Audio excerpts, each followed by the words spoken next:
Assalamualaikum warahmatullahi wabarakatuh. Kami dari tim media promosi S2 TKO TRM 601 Fotografi Medsos ingin mempresentasikan progres dari PBL yang telah kami kerjakan. Next. Perkenalkan, saya Sukmawati Anggraini selaku Ketua Tim dan Fotografer Lingkungan dan Fasilitas serta bertanggung jawab menyusun bab 4 dan bab 5. Saya Davalian Diko, bertugas sebagai editor foto dan bertanggung jawab mengerjakan laporan pada bab 2. Saya Maria Anggraini Baru-Barus sebagai fotografer aktivitas akademik dan penanggung jawab laporan bab pertama. Saya Sevina Syafitri sebagai konseptor visual dan bertanggung jawab mengerjakan laporan bab 3. Adapun materi yang akan kami sampaikan yaitu bab 1, bab 2, bab 3, lini masa, pembagian SDM, serta penutup. Selanjutnya akan disampaikan oleh Maria. Bab pertama, latar belakang. Pada latar belakang kami menjelaskan Prodi S2TK itu sendiri, seperti berdiri tahun 2024 dan media promosi yang dipakai Prodi S2TKU masih melalui website, sehingga dibutuhkannya media promosi yang lebih aktif dan visual seperti Instagram untuk meningkatkan brand awareness. Selanjutnya, rumusan masalah. Isi dari rumusan masalah yaitu bagaimana strategi perancangan media promosi fotografi yang representatif di Instagram dan bagaimana efektivitasnya terhadap jangkauan informasi. Selanjutnya, tujuan penelitian berisi menghasilkan aset fotografi, lingkungan, dan akademik yang mampu membangun citra positif dan mengenalkan prodi secara luas. Selanjutnya, batasan masalah yang berisi media promosi yang dihasilkan dalam penelitian ini dibatasi pada platform Instagram dengan bentuk konten berupa feed, reels, dan story, sehingga penelitian hanya berfokus pada pengembangan konten visual untuk media sosial tersebut selama 1 semester. Selanjutnya akan dijelaskan oleh Dava. Oke, kita lanjut ke bab 2. Kami melakukan tinjauan pustaka yang mengintegrasikan 3 poin. Yang pertama adalah metode MDLC untuk kematangan desain. Terus ada observasi perilaku agar konten tetap relevan, serta manajemen jadwal rilis sebagai kunci keberhasilan performa promosi. Lanjut. Fokus teori kami mencakup 3 pilar. Yang pertama adalah fotografi digital sebagai media promosi, pencahayaan atau lighting untuk kualitas visual profesional, dan komposisi guna mengatur titik fokus yang efektif untuk menarik perhatian audiens. Lanjut. Ini adalah bagian untuk menunjukkan alur integrasi teori ke platform Instagram melalui NDLC. Proses dilakukan secara kualitatif untuk menghasilkan output sistematis berupa aset foto dan konten media sosial yang berkualitas. Lanjut.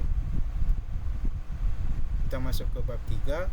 Kami menggunakan metode MDLC dengan 6 tahap sistematis, mulai dari konsep hingga distribusi. Alur ini menjamin media promosi yang dihasilkan terstruktur, menarik secara visual, dan tepat sasaran.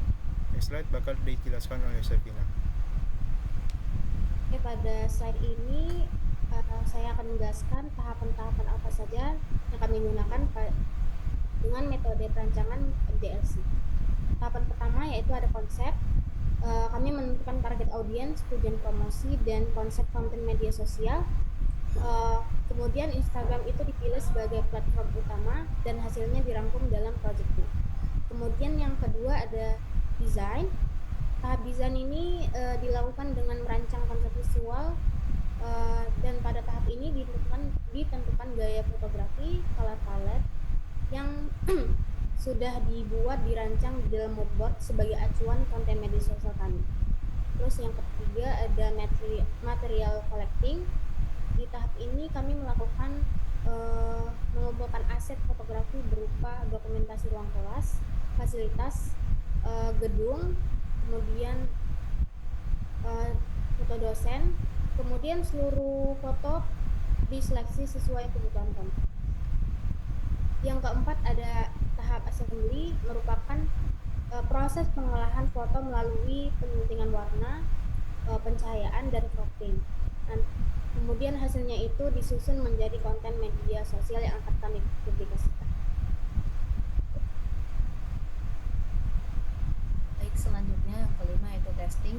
Pada tahap testing dilakukan untuk memastikan media promosi S2 Teknik Komputer telah dibuat sesuai dengan tujuan komunikasi dan memiliki kualitas visual yang baik.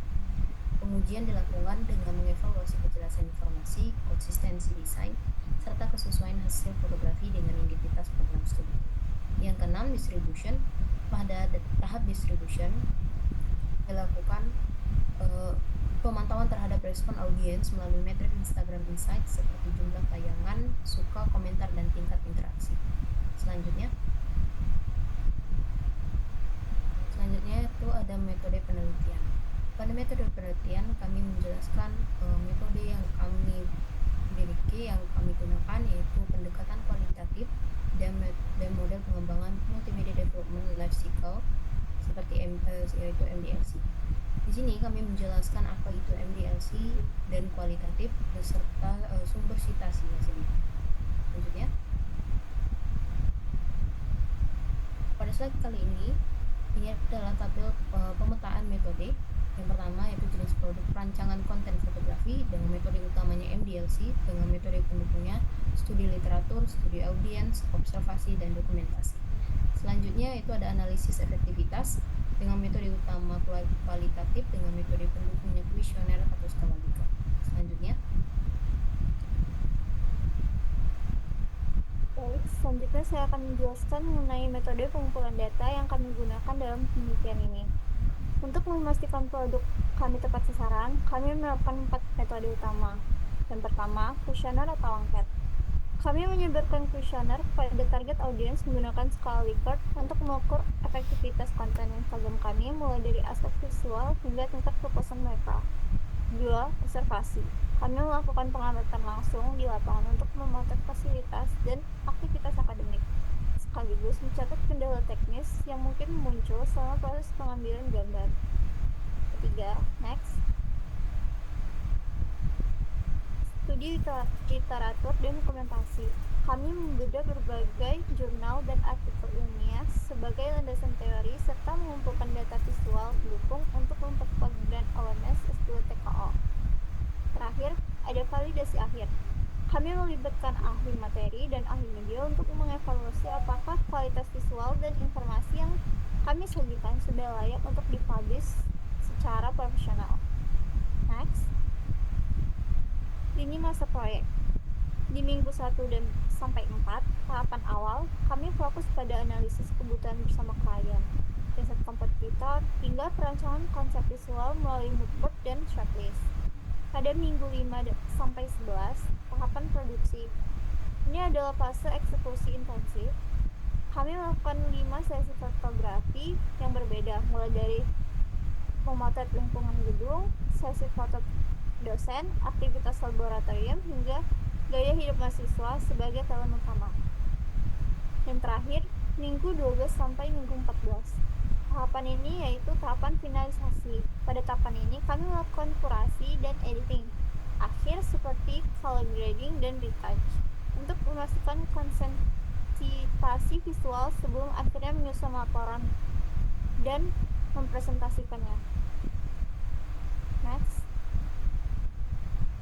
Pembagian SDM, saya Sukmawati Anggraini sebagai ketua dan fotografer lingkungan serta menyusun bab 4 dan bab 5.